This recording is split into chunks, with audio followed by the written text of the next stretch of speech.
Mohamed maa ngi gane àdduna Pikine. Pikine. watu cité Sëñ Mansour. bu dee précisément sax mun naa di Dominique. internet maa ngi gagné ci internet mais maa ngi doon jaayal di gagné si may jaay li may doon jaay mooy sama principale activité. internet pneu secours laa ko defoon. deuxième job li mu doon wax dëgg la. gis nga dëkk bi kaa wax la benn affaire. muy Diomaye muy Sonko muy Idrissa Seck muy Khalifa Sall muy Karim Wade. muy. képp ci ñoom ku fi mënta jëlee corruption mënoo koo développé. man maa la wax li bindal.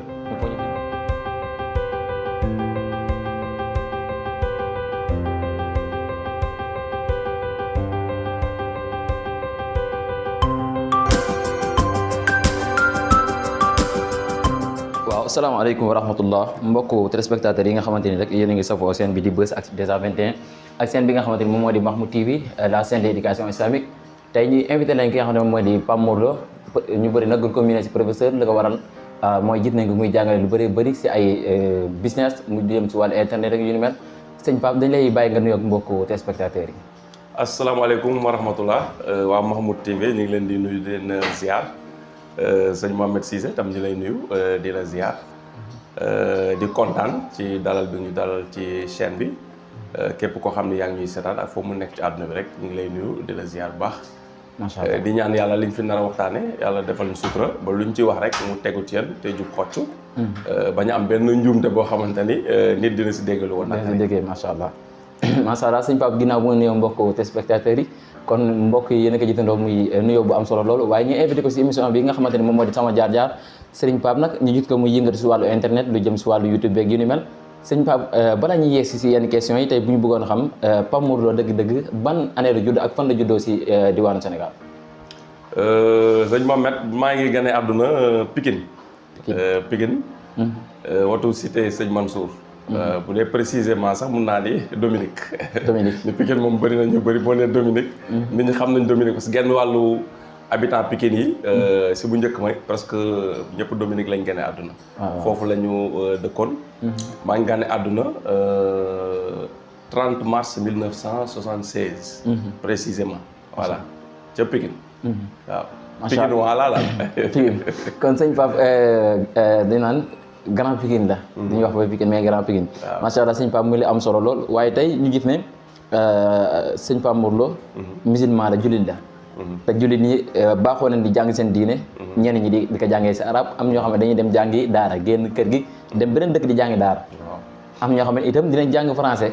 dafa bokk si jamono ji. tey bu ñu bëggoon a xam sëñ Pape jàng na français wala jàng na li nga xamante moom moo di alquran wala déet da nga ñuy tontu. waaw ñun nag école lañ ñu dugaloon. waaw français lañ jàng.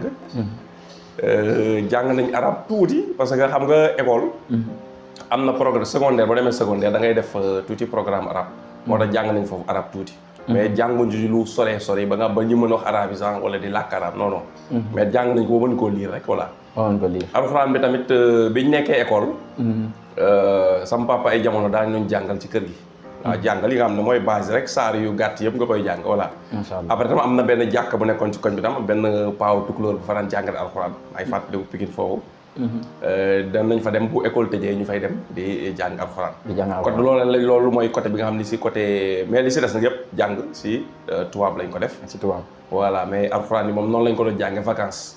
voilà pour mën ci am ay base mën ci am loo jaamu yàlla. daa day vacances voilà. waaw macha allah da ciy am solo loolu ndax. daanaka ñu bëri dinañ góorgóorlu ba xam seen wàllu diine. waaw fu ñu toog jàpp ne jàng ne beneen armée luñ lu ëpp importance mooy da nga xam ne nga jaamu sa borom te am na si solo. kon sëñ Pape bu ñu déggee sa kàddu mooy jàng na français maanaam dem na jàngi école waaye itam def na daaray vacances ba xam wàllu diineem. ba yàlla dimbale ko si. macha allah mu mel ne itam léeg-léeg dina fekk si biir réew mi ñoo xamante ni dañuy bëgg wut teral seen waajur teral seen yi am di jàmm. am loo xamante ni ñu ngi koy rêvé bëgg ko. ba am ñoo xam dina leen jaral ñu génn dem bitim réew am ñoo xam si biir réew mi doon dañuy toog di liggéey. tey bi ñu bëggoon a xam sëñ Pape si jamonoom ndax mës na génn réew mi dem tukki ak tamit tukki yi daan dem pour dem def visite kan ñu ko ñeen ñi defee wala daan dem di importer ay bagages waaye dem pour liggéey fa di am li nga xamante ne moom moo di am pour terale ko ay mbokk jullitam. waaw bien sûr waaw tukki nañ waaw dem nañ Espagne. ci biir nag sa question mu njëkk bi ci côté diine mi nag maam nekkul nag loolu ñu si jàng rek fa la ñu yem après nag biñu demee nekk mag bëri na yoo xam ni ñoo ko gëstul suñu bopp jàngal ko suñu bopp parce que da ngay am soxla lu gën a xóot tuuti wala lu gën a sori loolu tam am na yoo xam ne jàng nañ ko mais jàngee wuñ ko woon ci école yi ñu doon jàng bi nekkee xale léegi jëm ci wàllum tukki bien sûr 2007 waaw bàyyeeko naa fi dem Espagne voilà waaw 2007 fekk avant loolu maa ngi doon liggéey fii voilà dama jékki-jékki ma arrêté sama jàng ba arrêté sama jàng ma doon liggéey di business sama bopp après mujj gi sama benn frère boobu dafa yor entreprise frère bu tudd Jamil Lo yor entreprise bu tudd CGM mu jëloon ma fa mu fay liggéey foofu defe naa fa mat 5 ans après nag ginnaaw gi laa dem Espagne dem naa fa ay 9 ans waaw bien sûr moo tax mën nañ ni moodu nañ daal comme ni ko ñu bari def Sénégal voilà waaw suñu Pape jaar na si moodu mais est-ce que tamit nekkoon bitim réew surtout ñu bëri da ngay dégg ñu ne tukki neexul parce que des fois da ngay dem ba foofu di donte yaa ngi liggéey yaa ngi kii mais sori bi ngay sori say mbokk ak tamit dem foofu di jànkuwante yenn coono yi des fois yenn problème yi sew ñëw est-ce que mosu leen arrivé maanaam si tukki bi nga tukki ndax mbir ma yomboon na foofu liggéey bi ak loo ñu si mën a nettali daal waaw xam nga tukki moom boo ko bëggee def gis nga ñaari xam nga des fois sax da ngay yedd man mi dama koy def damay yedd ñuy dugg ci gaal yi des fois waaye nit ki bëgg a tukki moom amatul dara luy nekk ci kanam lu muy gis lu dul tukki kese loolu lay gis léegi nag boo demee bu xam nga comme yàlla moo bindee noonu doomu aadama toujours day am ay mébét mais mébét bu mu munti nekk ci kanamam rek su ko xasee réaliser loolu lem na ko dugal ci poosam yeneen yu bees mooy nekk ci kanamam waaw moo tax nit ki bëgg a tukki dong mooy objectif am bis bu tukkee nag léegi tukki nekkatul objectif am parce que def na ko day am na yeneen objectif yu bees mooy léegi après ngay lijjanti foofu na ngay def ba am séjour wala nan ngay def ba am fa xaalis et cetera voilà yooyu mooy nekk sa problème wala nga dem sax ba dëkk bi soof la ngay bëgg xool nan ngay defee ba ñibbi Sénégal toog fi pour mën fee liggéey te loolu ñu bëri ñu tukki dal leen di dal tukki nga bëggoon léegi ñibbisi nan ngay ñibbisee pour toog ngay bëgg doomu aadama noonu lay fonctionner waaw mais tukki yombut waaw ba ñuy tukki yombul dépense nañ xaalis bëri avant ñuy tukki arnaqué nañu xaalis bëri comme ni nga ko xamee rek tukki bi dafa bëri ñu si lijjanti di si arnaqué boo ko bëggee moom dañ lay arnaqué sax des fois nga dugg si loo xam sax lii du wóor mais da ngay naan naatante sens ñu arnaqué la après nga lijjanti keneen moom ti yaane nañ ñu si xaalis bëri mais ba yàlla def ñu tukki en 2007 comme ni ma ko waxee bi ñu demee tamit yombul parce que mais nag yàlla defal nañu sutura bi ñu demee dañ faa fekk ñoo xam ne dañ leen xamoon fii Sénégal ñu jiitu woon ñu fa loolu xaw oyofal mbir mi mais am nañu fa dem ñoo xam ne amuñu fa benn mbokk amuñu fa kenn dañuy sonn am léegi sax ñoom day fanaan ci mbedd yi parce que am fu mu nekk mais ñun daal defal nañu sutura comme dafa ñu fa xamoon te bëri nañ tam ay famille yoo xam ne ñi ngi foofu tamit moo tax ni mu waroon a métteewu voilà mais nag il faut mu metti moom parce que boo ñëwee ci dëkk bu bees déggoo làkk bi réalité dëkk bi xamoo ko nga war a adapté wu déggoo langue bi nga war ko comprendre ba pare ñu tombeek ñu egg fa jamonoy hiver seddaay la woon xaw na compliqué tuuti quoi weer bu njëkk bi moom su ma yoroon lu ma retourné damay retourné dama weer ba du mat weer bu njëkk bi waaw parce que neexul woon quoi vraiment day metti mais après boo demee ba commencé nag miin dëkk bi affaire yu commencé voilà waaw parce que waaw day metti commencement bi quoi dëgg la parce que dafa bëri sax ñoo xamante ni dañuy dem ba foofu am problème këyit parce que am na ñoo xam ne da nga fay jënd ñu fa am 10 ans 20 ans yoo xamante ni lañu fay téye mooy am problème këyit pour ñëw bien sûr bari na moom loolu est-ce que mosu laa arrivé xam naa ci am pagaille voilà non man amoon naa këyit bi ma amee këyit dama ko préparé wul sax mais kon ma wanaare la ko ci émission kon leen métti amoon naa këyit ñibbisi naa dem naa ñëw naa 3 fois avant may toog quoi voilà avant ngay toog mais dama fa gisatul sama bopp daal damaa dem ba yàgg moo xam nga tam ni àdduna nit doo def comme xar quoi di dund nii rek di dem daal léeg-léeg da ngay def ay pause ngay def ay taxaw seetlu ci li nga passé ci li nga toll ak ci li nga am projet ci kanam nga defay analyse xool ban yoon nga war a jël voilà boo defee analyse rek gis naa ni lii du loo xam ne man noonu laa bëgg a continuer dund parce que ni ma bëgg a dundee noonu kenn mënu koo dundee Europe dëgg la maanaam bi ma fa nekkee tamit dama xaw a mel ni ku nekk ci kaso parce que dafa am yu bari fa am yoo xam ne man sañu ma kaa def doon te am nañu bari ñu tukkam bu ñu xasee dem dëkk tubaab moom li waajo doon wax yaay neew fi bàyyi neew fi lu ma neex def voilà mais ñëpp mënuñu loolu voilà moo tax da ngay mel ni des fois ku nekk prison fekkee yow liggéey wàcc toog sa kër liggéey wàcc toog sa kër jaay wàcc toog sa kër loolu da ngay mel ni bu yàggee da ngay routine bi ngay def noonu bu yàggee da ngay dem ba da lay soof quoi voilà da ngay tëju voilà bi ñu demee nag ba benn niveau ñu bëgg nag jël décision ñibbisi waaw bi ñu jël décision dama njëkk sax ñëw 2014 bi ma ñëwee ma ñëwee damay toog mais ma ñëw defi 6 mois gis ni day xaw a compliqué ma ne garaawal ma demaat comprendre ma demaatee ba diggante bi ñëwaat naa fi ñaari yoon demaat. ba 2016. mu def 2 ans après. ci laa décidé nag su ma demaatee du ma ñëwaat léegi ma ne pour su ma demee du ma ñëwaat li may def mooy sama kayit bu jeexee du ma ko renouveler. waaw léegi sama kayit jeex. ma bañ koo dugal dafa ay 6 mois te dugaluma ko. préparé ñibbisi mu leer ba léegi su ma ñibbisee toog par la force la. toog par la force comprendre nga loolu dañ la motiver xam nga loo fi def quoi. voilà. mais comme ni nga demoon tukki après bëggoon nga ko dem ba mu yàgg ñëw bëgg a ñibbisi. bañ a renouveler say papier pour rek mën a ñëw toog Sénégal.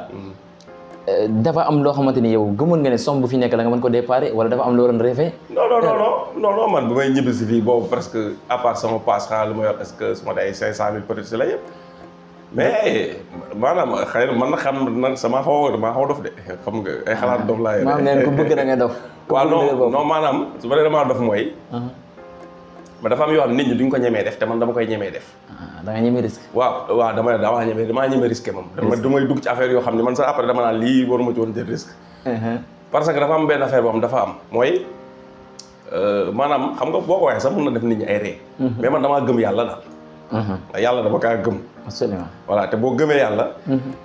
maanaam da ngay calculer affaire bi lu mu compliqué di nga ci génn. dinaa si génn. comprendre nga est-ce que. maanaam borom doole bi may génn xaw ma fan la. waaw parce que boobu mais situation bi moom lu mu mënti critique dinaa si génn man noonu lay fonctionner quoi. lu ma dugg jàpp naa dina yàlla dina mi si génne. macha allah waaw moo tax man lu may dugg du ma si am ragal li may xalaat leen rek la. mooy li may def ndax lu baax la wala lu bon la. à côté boobu daal laay amee tiit. man li may def ndax dafa légal yoon da koo tere wala terewu ko. parce que nit ku ne da ngay am bañ gàcce li ñuy wax. am na yoo xam ne doo bëgg say nawle. nga ci dugg say nawle di la si gis. dëgg la ak yoo xam ne doo si bëgg a dugg yàlla di la xool nga koy xool. mu lay jéppi daal. moo tax man côté boobu laa gën a réfléchir su may dugg si dara mais quant à ay su réussiree. xayrun li may def su réussirul am naa ci expérience. ma jàngee ci loo xam ni ba léegi ma defee ko neneen. man philosophie boobu laa gën di demee quoi. macha allah moo tax lu ne mën naa ci dugg. mu mel ni daal foofu bu ñuy sukkandikoo say kàddu am na tuuti loo xam ne da nga yor si jikko béykat. parce que béykat bi nga xamante ne ñeme naa jël 500000 gas ko suul. di xaar taw. waaw ci ngokk. xam nga loolu boo ko xoolee yaakaar lay dundee quoi. kooku yàlla gëm yàlla ak yaakaar moo ko bàyyi foofu mais amul lu ko wóor ne 500000 yi mu gas suuf si dina ko dem. waaw dara wax ko lay taw. waaw loolu macha allah dafa am solo lool ci doomu aadama bi. lépp luy dugg bul xool bi risque bi ngay jël mais na nga xool li nga xamante ni moom mooy résultat bi ak tamit ginnaaw bu la ko diina maye ak sa yoon. muy loo xamante ni am solo lool waaye sëñ Pape ba mu jugee tukki ñëw na. waaye tamit war na liggéey parce que du toog. waaw ba mu ñëwee dafa ñëw rek comme gis nañ ne tey yaa ngi yëngatu ci internet dina fi yegg ci biir émission bi.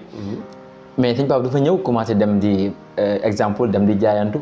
wala dem di liggéey ci entreprise yi pour am benn forme bu demee wala dafa ñëw rek sëgg ne damay liggéey internet. non bi may ñibbi si am naa projet agriculture boobu loolu moo nekkoon sama projet quoi. doonte affaire internet doon naa ko liggéey Espagne mais defuma ko woon sama activité principale dama doon jaay. di boole di liggéeyaat ci internet maa ngi gagné ci internet mais maa ngi doon jaayaat di gagné si may jaay li may doon jaay mooy sama principale activité. internet pneu secours laa ko defoon. deuxième job comprendre nga voilà. léegi bi may ñibbi si nag dafa am projet agricole bu ma amoon bu baax. ma ñibbisee nag léegi si laa nekkoon ma am ak sama benn frère laa ko séqaloon sax voilà. bi may ñibbisee nag léegi ma nekk si loolu Mboro. moo tax Mboro waa mbay xam naa foofu am na yoo xam naa la fi ku mel ni Diop maa ngi koy ziar. moom laa nekkaloon foofu ci tool bi quoi moom laa jëloon mu nekk moom foofu ci tool bi. léegi ma demee foofu léegi nekk fa ci xam naa histoire day gudd pour ñu tënk ko. day gudd waaw bu bëggee topp so Mboro bi rek loolu histoire la. parce que def naa fa 1 an. xam nga loolu boo ko bëggee nettali lu sotti. dëgg la dafa am sama rakk bi dafa am benn. xaritam mu ma amaloon projet monsieur noonu affaire bay kooku wax ma ko man ko man de ñibbi Sénégal laa bëgg a def nii sax. mais loolu intéressé na ma quoi peut-être xëy na dina accélérer procédure bi. mais malheureusement xam nga doomu aadama yi rek léegi dañuy wor ñu dugg ba ci biir nag waa ji wor loolu sax moo tax après projet bi am ay jafe-jafe. bi waa ji waree nag man ma décidé comme commencé nañ ko man du ma si arrière damay eggali. dëgg la comprendre nga ma continuer ak sama bopp nag. léegi affaire nag bëri woon na ay jafe-jafe parce que doo fa mën a nekk temps plein. des fois su ma fa defee 1 mois damay ñëw fii des fois def fi 1 semaine léegi la ma def fa 2 mois wala 3 mois ñëw fii def fi 1 semaine demaat comprendre nga. léegi nag temps bi nga xamante ni da ngay ñëw fii di dem temps boobu des fois si la ñi ngay jël ñu fay liggéey duñ liggéey tool bi normal. voilà lu si bëri après bi ñu jaayee et cetera niñ ci waroon génne wuñ ci. après nag ma décidé bay bi dama koy arrêté parce que ma calculé gis naa ni bay bi dafa am ay moyens yu mu laaj yoo xamante ni moyens yooyu yoruma ko. dafa laaj tamit fii nga nekk fi en permanence maanaam nga mën fee nekk nga am programme 6 mois 6 mois yi nga mën a nekk ci tool yi te doo ko génn dëgg la nga xam ne mon pied ton pied lay nekk sa bët day tege ci affaire bi chaque jour mooy tax gars yi liggéey loolu entre parenthèse képp ku am tool nga am projet agriculture su fekkee da nga ko bëgg a dénk ay nit te doo fa nekk bu ci dugg boo fa nekkul duñ ko liggéey ni mu waree sa xol dina ci tànk voilà loolu mooy ma koy lancé wala message ñi nga xam ni xëy na projet bay bi seen bay du lu yomb lu difficile la dafa nuru lu yomb nag boo koy xool nii mais lu compliqué la waaw ko ci dugg na nga ko préparé bu baax na la leer ni mën nga ko gérer sa bopp soo ko mënul bu ci investir sa xaalis lépp sax Sénégal lay joxe conseil bu mel noonu képp ko yor xaalis nga denc ko nga bëgg ko investir si benn business business bi boo ko mënta gérer sa bopp bu ci dugal sa xaalis. bu ci dugal sa xaalis. képp kuy seetaan vidéo bi. loo mënul gérer bu ci dugal sa xaalis nit ñi loo dugal sa xaalis te gérer loo ko sa bopp. maam di nga ci am déception. ak 99,9% da nga am déception. loolu entre parenthèse la quoi voilà. macha allah ñu baaxee ko ñuy. muy daan solo loolu comme sëñ Pape daal. ginnaaw bi mu jugee ci école bi gëstu lenn si wàllu diinam maanaam daal jàng na wàllu diinam. dem fi nga xamante ni moom moo di Espagne dem nekk ko benn instant bëggatul ko ñëw na. yëngatu si wàllu agriculture mais dem na benn instant daal affaire bi kii wutul ko. mais jugee si loolu jàppaat si daal. agriculture bi ma siy jugee muy transition dama dem ba yàgg ma calculer lii li mu laaj dëgg mënaguma ko def. léegi kon naa ko def stand by. ba pare tool bi moom moo ko loolu tam dafa am limite yu mu indi woon. dëgg la parce que ñiy bay maraîchage ci zone des Niayes bi jafe-jafe bi ñu gën a am. mooy énergie bi nga xamante ni moom moo leen di puiser ndox mi pour ñu arroser tool bi. ak système irrigation système rose boo xam dañ koy automatiser. loolu dafay poser problème. ndox bi dafay poser problème parce que pour ñu am des fois ay forage yoo xamante ni. dafay egg si nappe bi nga xamante ni du jeex day nekk problème. ay forage 20 mètres 18 mètres 25 mètres ak 10 mètres yooyu la ñuy am daal. yoo xamante ni des fois dafay jeex quoi. te loolu après doo mën a exploiter espace boo xam ne day doy pour nga mën a gañ xaalis bu bëri. dafay poser problème. ba pare moto pompe yi ñuy utiliser bëli bois yeeg yooyu demee noonu. carburant bi muy jël yu si bëri day jël gasoil. dëgg la comprendre nga. su dee da nga yor pompe immergée des fois da ngay ut groupe électrogène. da ngay lakk essence comprendre nga. genn wàll xaalis bi nga xamante ni moom moo leen di sonnal mooy carburant boobu ñuy jënd. carburant waaw loolu tamit te loolu. bi ma demul ba nekk ci biir xaw ma xool. bi ma ci duggee réalité yenn problème yi sew saan yoo xam ni. sooy tëgg projet. doo ko tenir en compte. doo ko préparé mooy li ñuy wax rek business plan sooy def business plan des fois. am na yoo xam ne mënoo koo xam. il faut réaliser terrain moo la ko mun jàngal. moo la koy jàngal voilà te loolu dafa mat a bàyyi xel muy ressource bi nga xam ne mooy dundal gàncax muy ndox. pour nga am ko quantité bu doy pour nga bay ay 4 hectares 5 hectares. dafay poser problème ci zone yu bëri nga xamante ni nit ñi dañ fay bay. léegi bi mu ko defee nag ma ne lii naa ko stand by. ba ma am sama toolu bopp boo xam ne maa ko moom su ma amee sama 3 hectares wala 4 wala 5 hectares. nga xam ne maa ko moom lu ma neex laa fiy def dinaa mën a def li ma bëgg def dëgg. mais toolu boo xam ne dañ la ko abal. munoo fi def li nga bëgg a def yëpp quoi. ma arrêté ko ma ko arrêté ma ñibbisi nag léegi Dakar toog. léegi nag ma ne comme man maa ngi doon yëngatu ci internet. doon ci business. jóge naa ci internet bi ñëw naa maa ngi business ci li nga xamante ni moom mooy jóge naa fële ci jaay bi ak internet bi ba ñëw fii nekk ci tool bi. demul ni ma ko bëggee. léegi li nga xam ne compétence la boo xam ne man am naa ko ba pare du ma demaat di ko jàngi fenn léegi xam nga tam nit léegi-léegi da ngay comme li ma wax sànq. da ngay dem ba yàgg léegi-léegi da ngay toog def ay jàng da lay dimbali. li nga xam ne mën nga ko yow déjà am nga compétence bi. loolu tam ku nekk mën na ciy jàngale quoi. loo xam ne yow am nga compétence moo xam don la bu la yàlla jox. moo xam loo jàng ba am ci expertise nga maîtriser ko la. xoolal nan nga koy valoriser mën koo def job mën cee def business mën cee liggéey xaalis. macha allah. léegi ci laa décidé ma ne damay léegi nag liggéey li nga xamante ni gis na moom maîtriser naa ko mën naa toog di ko liggéey te du ma soxla jàppale kenn du ma ci soxla ndimbalu kenn du ma soxla jël ci kenn mooy liggéeyal muy lan muy internet. ni mën naa toog yor sama ordinateur di liggéey te ci gagné xaalis. kon léegi compétence boobu nag léegi ci laay concentré wu. ba ci kanam bi ma ko commencé nag ma dem tuuti ma ne pourquoi pas tamit léegi YouTube ma def ci seen YouTube. comme gis naa ni YouTube bi tamit comme loolu xam naa ko maa ngi si doon liggéey ci ma doon liggéey ci internet la bokk. ma décidé léegi ma ne naa ci def chaîne boo xam tamit damay jàngale. parce que gis naa jeunes sénégalais yu bëri yoo xam ne peut-être ñi ngi ci internet bi yor nañ ay téléphone smartphone. am nañ connexion internet. mais xëy na seetaan ay vidéo ay affaire la ñuy def ma ne nag naa defaale ay di expliquer waat nit ñi ni ñu mën a def ba mën a gagné xaalis ci YouTube.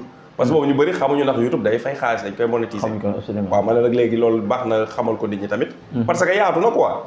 waaw man mën naa ci nekk di monétiser yow mën nga ci nekk keneen mën na ci nekk kenn du yàqal kenn dara parce que ni may waxee rek xaalis la boo xamante ni xaalis publicité YouTube bi la ay milliards la ku nekk mën nga see gagné sa wàll. lu nit ñi di gën a bëri publicité yi ñooy ëpp dañuy gën a bëri. YouTube day gën a dox di gën a jëm kanam voilà. kon ñëpp ñoo ci am seen wàll. ci lañ décidé nag ne nañ def loolu vulgariser ko pour nit ñi gën a comprendre YouTube gën a comprendre monétisation. YouTube partie boobu ñu commencé nag di ko jàngale. te loolu après di liggéey à côté su yeneen liggéey ci internet. macha allah kon ba nga ñëwee si internet bi xam ne dañ siy gagné xaalis mën naa si liggéey am si xaalis waaye teewul ne dama siy jàngal ñeneen ngeen ñi mën see liggéey. kon loolu mooy objectif Galsen Tube. tey Galsen Tube mu nekk seen boo xamante ni. vidéo yi am na njëriñ loolu am na solo loolu te xam ne ni vidéo yi temps moo koy liggéey. waaw temps moo koy liggéey. si temps bi ngay toog di expliquer ak montage bi ak tamit publier bi ngay publier titre ba ak miniature bi lépp temps moo koy def. bien sûr est-ce que Galsen Tube mu ngi lay delloo loolu. waaw Galsen Tube bi directement xam nga directement généré wul xaalis bu tax ñuy wax quoi parce que connexion internet bi ñuy fay par weer rek lañ ciy gagné. monétiser nañ ko xam nga. waaw mais liñ ciy gagné fayul sax connexion bi may fay fii ci kër gi. voilà non kon mais comme objectif bi du woon pour gagné xaalis. mais pour dimbali ay jeunes la woon pour ñu mën a. xam ne lii mi ngi fi daal mën nañ koo exploiter. parce que ñu si bëri tamit li waajur doon wax rek ne boo toogee ci taatu garab bi ñu suul fa kees goo xam daa def jamaa ba fees. te yow nga toog am ay bor wala ñàkk bay bëgg a dee ba toog di dëngu jaaxle. mais fi nga toog ci taatu garab yi ñu fa suul keesu jamaa wala keesu or. te xamoo ko yaa xëy ci xamoo ko. boo gasee 50 centimètres jot ko mais xamoo ko. waaw loolu la. léegi si biir nag YouTube bi xamuñu ni day fay am na sax donte ñoo xam ne ñu ngi ci woon di ci yor ay chaîne di def ay vidéo mais xamuñu woon ni mën nañ ci gagné xaalis. ñu bëgg na ñëpp am conscience boobu. ñi nga xam ne utiliser wuñ ko utiliser ko ñi ko doon utiliser xamuñu day fay ñu xam ne day fay ñu mën ci profiter. loolu moo nekkoon objectif bi. léegi nag directement gagné wu ma ci xaalis mais indirectement dama ciy gagné xaalis. waaw comprendre nga parce que nit dina seetaan vidéo yooyu tey. ñëw contacté ma. am problème ne dama bëgg nga defaral ma lii ma ne ko temps nga may fay ma defaral la ko mu fay ma defaral ko. loolu la moo tax ma gagné xaalis boobu kooku fay ma. Galsen Tube mais bu dee monétisation vidéo yi publicité yi moom gagné wu ma ci lu am solo. mais nag indirectement moom mun naa ni daf may indil xaalis bëri sax indirectement. macha allah voilà.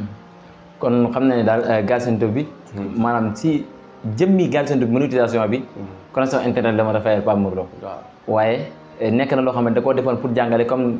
méthode sëriñ daara yi ni ñuy def fii dañuy ibbi daara ngir jàngale waaye ibbuñ pour wut xaalis parce que xam ne daara mënu leen jox xaalis kon da ngaa ibbi Galsen Tube pour jàngale mais ibbi ko pour wut xaalis effectivement mais nekk na loo xamante ni du yomb parce que di def loo xamante ni daanaka lu mu lay dimbalee mooy loo nooy amee doole pour def ko rek waaye doo dimbale yow sa jëm bopp mooy connexion bi pour nga mën a publier mais temps bi ngay toog parce que tey li ngay liggéey nii suñu xalaatu bopp lu si nekk rek ak nit bu ko waroon defal la vidéo bi ki lay cadré professionnel moo la war a filmer am nga say cadreur comme ni nga ko amee miniature bi tamit mën naa am ñi nga xam ne ñoo defal miniature ak tamit ñi nga xamante ni ñoom ñoo lay fier de sa wàllu technique loolu yëpp liggéey boppam la nga boo rek yow suñu pa pour jàngale jeunes sénégalais yi ngir ñi xam na la ñuy génnee ci internet loolu nekkul lu yomb nga def ko itam bëgg a am li nga xamante ni moom moo di jeunes yi am liggéey comme ni nga ko waxee am nañ temps wu dugg internet am nañ connexion am nañ téléphone smartphone wala am nañ seen ordinateur mais tey suñ pap gisuñ ko mu yor Galsen Tube kese gis nañ seen wax ma sama xalaat TV idée de business mais nañ ñëw si wax ma maanaam idée wax ma fan la jógee ba pare ñu door a ñëw te lan moo nekk ti wax ma waaw wax ma bi chaîne bi malheureusement si nga toog nañ yàgg mënuñu si dugal vidéo ndax ñàkk temps dëgg la parce que vidéo yi comme ni nga ko waxee dafay jël temps parce que dañuy jël suñu téléphone filmer suñu bopp pare monté ko léegi sax sama jarbaat bi Tafa sama jarbaat la macha allah maag yaayam ñoo bokk ndey ak baay moo ma siy jàppale si liggéey bi léegi lu bëri vidéo yi su bëri moo koy monté miniature yi su bëri moo koy def macha allah voilà moo tax léegi sax gën na oyof tuuti mais danoon compliqué bu baax parce que da ngay lépp yaa koy def quoi voilà te loolu day jël temps bëri wax ma bi li ñu décidé woon mooy jàngale ci maanaam yeneen façon yi nga xamante ni mën nañ koo gañee xaalis ci internet yu bokkul ak YouTube voilà parce que internet ay junniy façon yi ñu ciy gañee xaalis moo ci nekk gis nga bu ko état Sénégal xamoon dëgg am barki de maa ngi dégg ñuy wax si ay taxes numériques yi entreprise yu mag yi fournisseur de services yeeg entreprise streaming yi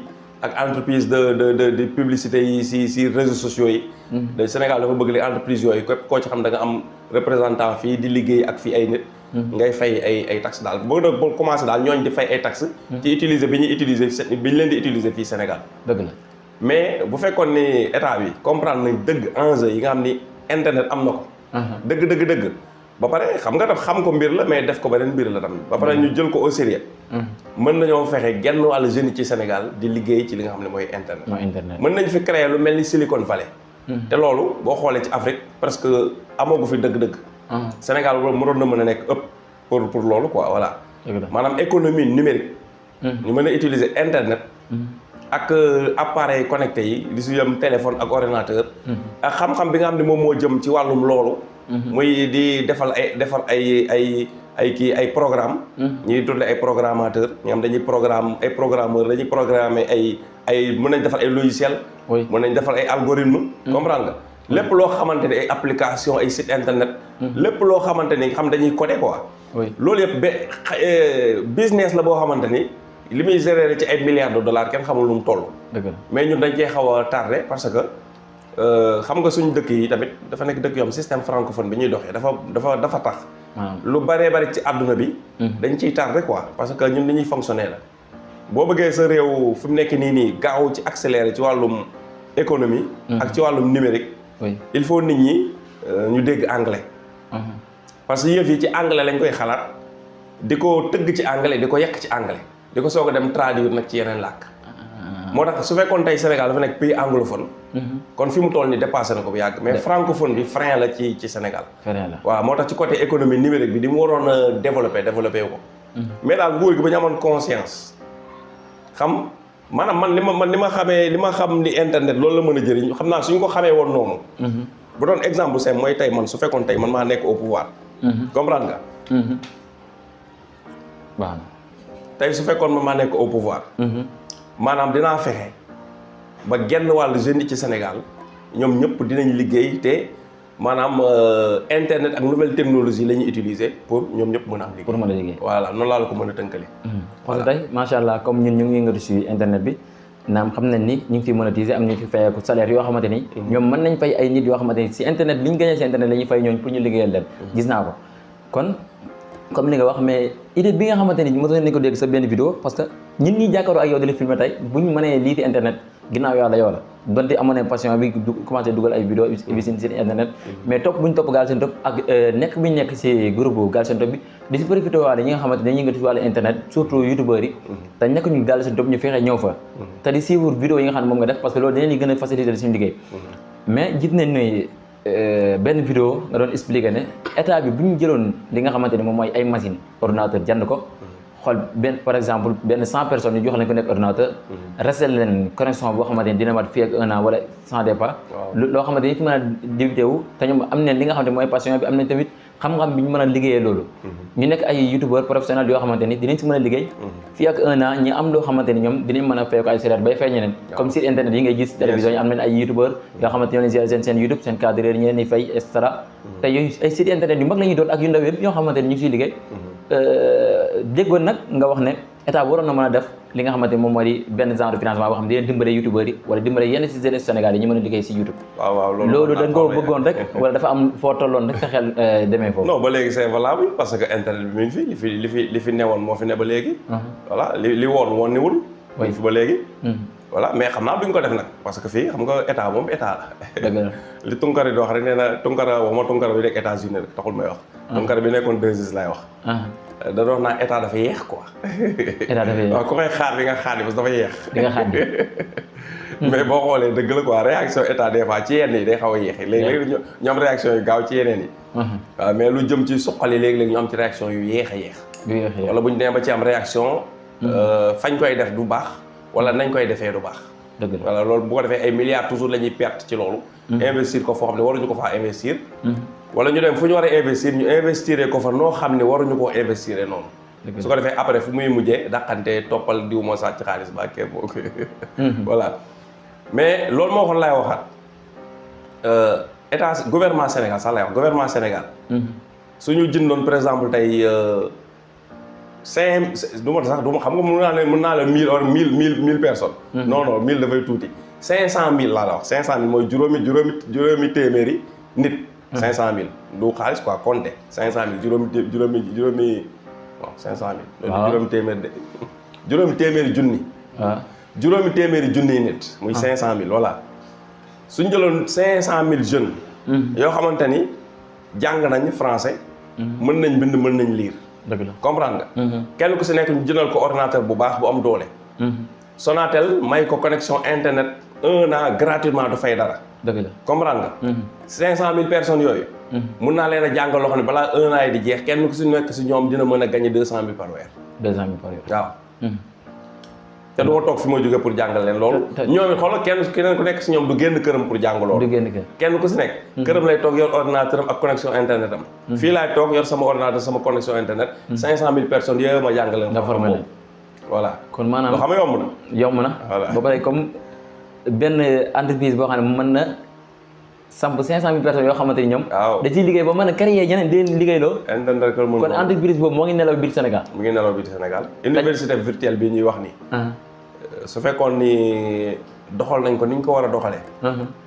mu nekk dëggantaan université virtuelle. benn étudiant waratu la xëy di dugg oto dem di jàngi. bu ñu ko defee ni ñu ko war a defee. benn étudiant ci Sénégal waratul xëy di dugg oto di jàngi. benn étudiant warul dëkk par exemple tey Tamba. di jàng si université Cheikh Anta Diop. benn étudiant warul dëkk Diourbel. dem di jànge ji par exemple université Gaston Berger bu Saint-Louis. étudiant bu nekk. village bu gën a reculé ci Sénégal. nga dëkk ci am néegu ñax. mais am nga da nga war nga war dem université. mën nga toog ci sa néegu ñax boobu. am sa ordinateur sa connexion internet. di jàng. soxlu ngay bouger foofu. ba pare ngay dimbali waale say parents ci bay bi ñuy bay di jàngaale. jamono moo toll foofu. mais exploité wuñ ko. jamono moo toll ci jàng soxlatul déplacé. voilà comprendre nga. parce que 99% li ñuy jàng théorique la xam-xam théorique booy jàng la. après dina laaj tuuti pratique bu laajee pratique nit ki peut-être mu soxla déplacé wu. mais li ci bëri lu ñuy jàng xam-xam bi dañ la koy jàngal nga xam ko. après nga dem expérimenté ko. xam-xam boobu nga xam nag théorique bu ñuy jàngale la. soxlawul nit ñi. dugg ay oto di fajaru. comprendre di dem ci ay enf yoo xam ne ñii duñ am place di toog ci bitti ñii di teg ay briques di ci toog. comprendre nga. di yor ay kayit di yor ay briques di bind bay bëgg a dee. soxlatu ko. soxlatu ko boo yor sa ordinateur nga mën ngaa kàcc kay foo nekk ci àdduna bi boo amee connexion mën ngaa jàng. macha allah vraiment. li wax naan di kàcc baax na waaye xam nga kàcc comme ni nga doon waxee. waaw dafay am solo. dëgg la mais kon wax ma li fay nelaw.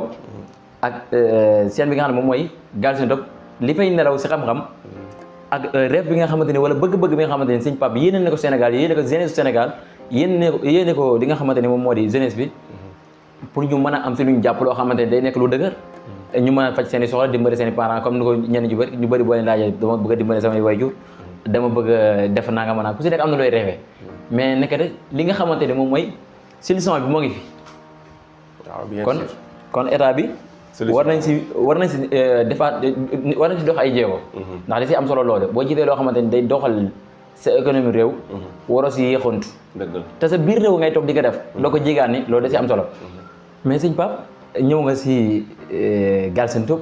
ñëw nga si li nga xamante ni moom moo di ba nga nekkee birim réew. ba nga ñëwee si wàllu mbay mi waaye itam ñëw nga si li nga xamante ni moom moo di fenn wax ma.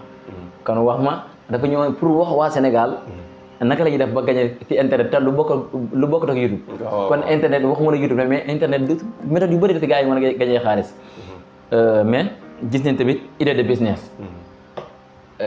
moom tamit idée de business bi. waaw boobu ba léegi rek xam nga maanaam lu bëri la ñuy bëgg. mais xam nga. dëgg la boo mënta nekkandoo fépp en même temps. ba pare bëgg defandoo lu bëri da ngay sonn. day métti. voilà li ñu doon arrangé mooy ñu mënoon a multiplier suñu bopp 10. boo mën maam su ma mënoon multiplier sama bopp 10 personnes. kenn ku si ne am autonomie di def kii di def lee. loolu moo ma doon arrangé. moo lu si bëri des fois dama koy lancé. mais après pour am temps sax pour def suivre ko ni mu waree day nekk problème idée de business bi loolu la parce que dañoo calculer ay opportunités yu bëri day am si dëkk bi des fois. léeg-léeg xel daal yàlla rek moo ko xam. da ngeen nit des fois day nekk fenn. opportunité bi yomb am fa bu mën a def liggéey. mën cee suturoo mais du ko xam. dëgg la du ko sax xalaat. damay dem temps si ginnaaw Louga bi ñëwee ba toll ay côté Kébémer je crois zone boobu la. bu sa foo côté boobu xaw ma nag dama wóorul na exact Kébémer la mais côté boobu la. si tali bi dañoo gis ñu romb benn poto solaire yi quoi mooy poto xam table solaire yi am. dëgg la poto bi dafa tëdd dafa daaw tëdd quoi. mais ma xoolee dammul deful dara mais xam nga dañuy couler béton ci suuf tuuti. def ko ci te taxawal ko. béton boobu moo denc ci suuf si ma wóor ma ne camion moo doon arrière. wéeru ko arrière mu wala dara demee noonu quoi mu daanu. Oui. mais nit ñi waa foofu yëpp tali maa ngi xool nit ñi ngi koy romb dem te boo xoolee xam ne kii bi mu daanoo xaw na yàgg. kenn amul ci soxla il suffisait tout simplement. benn 5 personnes. ñu ñëw gas fi mu nekkoon ba mu xaw a xóot. ñu jubbanti ko mu taxaw ñu suulaat ko poto bi nekk fa mu nekkoon continuer marche normal. mais ñi ngi xaar état mu ñëw jubbanti ko. état daaneel ko. mais ñi ngi xaar état mu ñëw jubbanti poto bi. te poto bi kan lay leeral. waa foofu noonu lay leeral ci kaw tali bi. mais dañ ko te jubbanti dong la soxla. soxlawul week soxlawul daaj. gas kàmb gi jubbantiwaat ko mu dugg ci kàmb gi taxaw ñu suul ko loolu la soxla. mais ñu toog di xaar état. léegi-léeg nit ñi dafay pour wax la nit ñi dafay am des fois lenn lu jege lu ñu war a def lu nekk nii. mais duñ ko def. te lii tax duñ ko def doo ko comprendre. voilà li su ba nag des fois tamit day nekk ñàkk xam. moo tax nag ñu xalaatoon chaîne boobu idée de business bu ñu amee ay xalaat yoo xam ni jàpp nañ lii war na mën nekk business dañ mën na am te xaalis. te ñun mënuñu ko def parce que ñu ngi si leen des te mënuñu defal lépp. ñu partager loolu dina am kenn ku ko seetaan peut-être am daal di ko dem jëmmal quoi. kooku au moins mu nekk avantage voilà. mu dimbali ko léegi nag si lañ calculer comme Alibaba bi commerce bi. ñu bëri déjà mën nañ jaay moom xam nga Sénégal naturellement ci bëri moom mën nañ jaay. waaw voilà léegi ñu wan leen yoonu nan ngay mën a importer Chine ay bagages yoo xam du seer. Chine waaw importer Chine ay bagages yoo du seer. te du soxla nga yor yenn budget yu bëri yi mun nga yor benn 150 000 rek wala 100 000 francs nga démarrer. su bagage ñëwee dem nga koy jaay ñu ci jàngale tamit nan ngay jaay ci internet. nan ngay utiliser Facebook nga am ni ñaar mun nga utiliser Alibaba pour commander. waaw utiliser Facebook pour def sa promotion produit. di jaay. comprendre nga mun nga sax toog sa kër di jaay li gars yi di wax toog muy dox am na bien sûr. am na ñàkk a def dara muy dox moo amul. mais toog muy dox moom moo bari sax nag. moo bari président sax da koy def day toog biir palais affaire yi di dox. premier ministre day toog biir primature affaire yi di dox. dëgg la ah chauffeur taxi bi daa toog muy dox. tailleur bi daa toog muy dox. dëgg la toog muy dox moo am sax bien sûr. toog muy dox am na dañ ciy polémique defee fekk na léeg-léeg mooy dañoo war a xool change yi toog muy dox. maanaam daa am. ñàkk a def dara muy dox moo amut. voilà gars yi di la woo sax naan la gañe nga nangam ci Orange Money di la triandé. gis nga xam nga bougé wuñ seen kër. mais am na lu ñuy def pour mu dox. mooy dañuy triandé. sàcc yi dañuy bàyyi ko dañuy tëb ay miir. il faut nga def dara pour dara ñëw. ak loo mënti def lu baax la lu baaxul loolu beneen affaire la. mais nga doo def dara par di am mënu ne. ñi dañuy arnaqué ñii triand ñii sàcc ñii di liggéey. ñii di ñaq ñii di tedd ñii di def yu jubati ñii di business. wala léegi nag ñi si bëri si ñooñu dañoo toog muy dox. léegi nag ñàkk a def dara muy dox moom man laa gis ni amut. mais toog muy dox moom am na. macha allah suñu Pape li nga wax foofu am na solo lool. waaye tey gis nañ itam si biir YouTube bi. amaa nga si beneen seet bi ñuy wax Sama Xalaat TV. idée bi lan la Sama Xalaat TV. waaw boobu professeur Ousmane Ndiaye ma koy nuyu bu baax di ko ziar. moom lañ ciy defal émission. mu yëngutu ci wàllum médecine traditionnelle maanaam fajum cosaan. boo xamante ni dafay sukkandiku ci ay gàncax. maanaam comme bu njëkk ba xam suñu mag ñi. wala boog suñu maamaati maam yëpp. boobu médecine tubaab yi ñëwagu fi woon. dëgg la te ñu ngi doon feebar ñu ngi doon fajo. mais lu ñu doon fajoo mooy dañ doon utiliser ay plantes. garab yi nga xam day sax ci réew mi lañ doon utiliser di fajoo. xam-xam boobu nag ñu gis ni dafa commencé disparaître parce que dafa bëri ñu ci nekk ñoo xam ni peut-être xaalis lañ ciy wut. te moom ñu xam ni moom mi ngi ci mais du xaalis la ci wut. te am na ci xam-xam bu bëree bëri ñu bëri moo leen ko jàngal. léegi nag ñu décidé waxtaan ceeg moom léegi après jël chaîne boobu. di ko ci defar ay émission mu ci expliquer plante yi. dañuy ñëw ci feebar yi mu expliquer benn feebar wax feebar mooy lan exactement comme moom jàng na ko ci tubaab. te xam na ko ci wàllum médecine traditionnelle. su ko defee mu wax feebar bi lan la wax lan mooy tax feebar di dal nit ñi nan lay feeñiti ñi leeral daal feebar ba mu leer ba mu ne ku dégg feebar di nga ko xam. yow sax boo ko amee di nga mën a seetul sa bopp ndax am nga ko la amoo. su ko defee après nag su amee ay solution yoo xam ne am na ci suñu maam yi bàyyi ci gàncax. te moom mu xam ko mu ñëw wax solution yooyu ba pare wax yan gàncax la. ba pare gën a wax gàncax itam nan lañ koy jëfandikoo. dëgg la nga xam ne yow ñu bëree bëri seetaan nañ vidéo yooyu faj seen bopp te sax demuñu si moom. objectif bi loolu la woon dimbali yi jaamu yàlla yi ba léegi voilà. loolu tam ñu ko ciy remercier parce que disponibilité am parce que borom xam-xam yu bëri. soo leen bëggee def loolu mën nañoo bañ. parce que ñu si bëri dañuy wax rek maanaam feebar bi da ngeen di ñëw seet si ma joxe seen numéro ma faj leen non non moom na day waxee liy faj kenn ku ne nga mën ko dem defal sa bopp. voilà nga xam ne yow da lay neex nga dem ci moom neexu la doo dem ci moom. parce que wax na la solution bi yëpp nëbbuloo voilà te loolu c'est très rare nga gis nit koo xam ne da koy def partager noonu xam-xamam quoi loolu bariwul bariwul waaw chaîne boobu nag loolu lañ fay def muy sama xalaat TV. sama xalaat voilà loolu mooy programme bi nga xam ne ñu ngi ko fay def. programme bi ñu fay def. te muy yoo xamante ni am solo loolu la. sëñ Pape pare na pour indil ñi. koom-koom te ku wax dund wax feebar ak faju mu indil koo xam ne dañuy wax nan ngay wattandikoo feebar. bu yàlla dogalee mu daal nan ngay def ba mu faju kon sëñ Pape pare na pour gunge Sénégal pare na pour gunge askanu Sénégal ngir ñu dem. mais est-ce que tamit warul sëñ Pape am ñu ko gunge wala mu ngi koy xaar wala xaaru ko. waaw loolu du ma ko xaar trop parce que boo koy xaar da lay tardé. da lay tardé. rawatina nga damay xaar gouvernement wala état. non ñooñu moom. dañ lay tardé quoi. day tardé.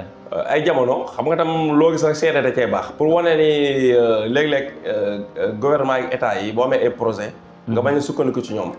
fa am projet boo xam ne amoon naa ko. ma ne non du ma basé wu rek ci li ma jàpp ni noonu la parce que loolu laay ëpp lu may gis mais naa def ba am preuve. dëgg la. ma bind ci affaire énergie defoon naa sa benn vidéo partagé ko ci Galsen Tube bi je crois. bind directeur général Sénélec. comprendre nga. waaw aw ma fa réponse bu favorable. waaw. ma dem ANER aw ma fa réponse bu favorable. demoon naa tam yaakaar naa fële nu mu tuddati ministère de l' énergie. aw ma fa réponse tontuwuñ ma sax nag fan. tontuñ la présidence bind naa leen leer tontuwuñ ma. tontuwuñ ma yëpp maanaam. li gën a élémentaire loo xam ne citoyen war na ko mën a am ci service état yi. muy citoyen bu soxla dara bind lettre service état boo xam daa war a lijjanti loolu. te loolu mooy digg li gën a ndaw. mooy nga am accusé réception. mais nga am réponse seen équipe yi. jël seen temps saytu nañ sa dossier dinañ ko kii nangam nga am retour. suñ demee ba décider pour def ko ñu wax la suñ ko décider wul tam ñun la duñ ko mën a def ndax nangam ak nangam motiver ko. jël lettre bi yónnee la nga xam ne yow kat. demandé nga leen koy mais xam nga mënuñu koo def ndax lii moo tax mënuñu koo def mais dañ la dul tontu. Sénégal da ngay bind lettre si ab ministre wala ab directeur si ab service. doo am retour duñ la tontu lettre day mel ni kenn jotu ko. te nag bi ma ci gën a naqari mooy président sama ministère yi sax peut-être des fois mun nga xaw a tolérer mais jàpp naa présidence de la république. kenn waru fa yónnee courrier te kenn tontuwu la dañoo war a jël benn service boo xam ne tontu courrier la ñuy liggéey. dëgg la voilà ñu am compétence xam administration lu muy doxee. ku fa bind courrier ñu tontu la yónnee loo lettre bi nga jot ko sa kër. dëgg la loolu la ñu war def te loolu gis naa ne defuñu ko. moo tax peut-être am na ñoo xam ne xëy na seen ay projet dinañ ko fa jaarale mu sotti parce que comme dëkk bi ni nga xam rokk mi rokkaan yi dafay bari. bras long tam dafay am. liñ naan wax bu gudd. nga am ay link ci affaire yi quoi. affaire yi ba boo amee benn projet yow doo jaar circuit normal mais hors circuit ngay jaar pour mu régler. loolu ñun ñëpp xam nañ ko. noonu lay fonctionner. léeg-léeg yu bëri dafa am ci dëkk bi ñun ñëpp xam ko hypocrisie lay nekk quoi mais kenn du ko wax. dëgg la par exemple tey da ngay gis ku taxaw ci tali bi tey du ma tudd seen tur mooy ñi taxaw ci tali bi sol ay tenue. parce que xool da nga leen di wax loo xam dëgg la de ñu bëgg la si indil problème te lii neen wax ñoom xam nañ dëgg la. ñiy sol tenue taxaw ci tali bi ñoom du ñoom lañ dénk suñu sécurité. dëgg la ñoom lañ dénk ñu war a jubbanti nit ñi buñ juumee. ñoom ñu war a maîtriser loi Sénégal texte yi ak règlement yi. ku juum ñu jubbanti la. soo dëgëree bopp ñu leen teg la ci yoon. waaw mais ñan ñooy njëkk a jalgati règlement yooyu nga xam ñoom ñoo ko war a sàmm ñoom ñoo koy jalgati. dañ lay jàpp dañuy jàpp benn chauffeur. ñëw jël ak permis ba dem dox fee taxaw chauffeur bi wàcc dem bokkal leen dara joxaat ko permis mu ñëw dugg taal. te Sénégal yëpp ñoo teg seen bët. mais fi ne boo ko waxee hypocrisie moo am ci dëkk bi fi ne boo ko waxee boo ko dee kaas lu bari bari xam nu ñuy def. di xaar nga faqal sol fenn ñu gaaw jàpp la. ñu jàpp la bu ko defee muy mel ni waaj noo doon wax lii nekk di yoon jubul te fekk li leen doon wax dëgg la. dëgg la. képp koo xam ne da ngay corruption bi am ci dëkk bi. képp koo xam ne fi ne da ciy wax dëgg-dëgg ci média yi del xool dañuy xaar mu juum benn affaire rek. ñu ne ko coppet def ci kaso bi. waaw di ko wan ni yow da nga doon yedd nit ñi mais yaa ngi ñëpp a yem. te même bu fekkee dafa def erreur terewul li mu doon wax dëgg la. gis nga dëkk bi kaa wax la benn affaire muy Diomaye muy Sonko muy Idrissa Seck muy Khalifa Sall muy Karim Wade. muy. képp ci ñoom ku fi mënut a jëlee corruption mënoo koo développé. man maa la wax li bindal. il faut ñu dind ko fi. ku fi mënul jëlee corruption fi Sénégal ku amul fiitu jëlee fi corruption. commencé ko ci ñi nga xam ñooy taxaw tali bi boobu ci tali bi. war a lijjanti oto yi. foofu mooy bu gën a basique moom bi ñuy gis. mooy corruption bi woon ñëpp teg seen bët. mooy bu gën a ndaw waaw bu ñu jàppee borom moto yi ñu jox leen 1000 francs wala téeméer.